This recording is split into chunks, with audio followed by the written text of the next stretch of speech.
বন্ধু, কিছু বন্ধু শত্রুর চেয়ে ভয়ঙ্কর। সবাই বন্ধু হয় না, কেউ কেউ শুধু তোমার ভালো সময়ের সঙ্গী। যতদিন তোমার কাছে কিছু আছে ততদিন ওরাও তোমার পাশে আছে, কিন্তু খারাপ সময় এলেই তারা অজুহাত খুঁজে দূরে সরে যাবে। তাই বন্ধু বেছে নেওয়ার আগে মানুষের ব্যবহার দেখো। যে তোমার ব্যর্থতার সময় তোমার পাশে থাকে সেই তোমার আসল বন্ধু। আসলে ওই যে বললাম না, কিছু বন্ধু শত্রুর চেয়েও খারাপ। তাই এমন অনেক বন্ধু থাকার চেয়েও দুই একটা বিশ্বস্ত ভালো বন্ধু থাকাই বড় কথা।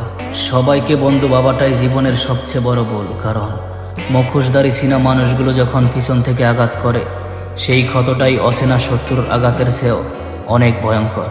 অনেক মানুষের বীরে মিথ্যা অভিনয় দেখার চেয়েও একা থাকাই অনেক ভালো। হাজারটা মুখোশধারী বেঈমান বন্ধুর চেয়েও পাশে থাকা দুই একটা বিশ্বস্ত বন্ধুই যথেষ্ট। তাই জীবনে হাজারটা বেঈমান বন্ধুর চেয়েও দুই একজন বিশ্বস্ত বন্ধুকে খুঁজে নেও। জীবনে হাজারটা বন্ধু থাকার প্রয়োজন নেই, যদি দুই একটা বিশ্বস্ত বন্ধু থাকে সেটাই এনাফ।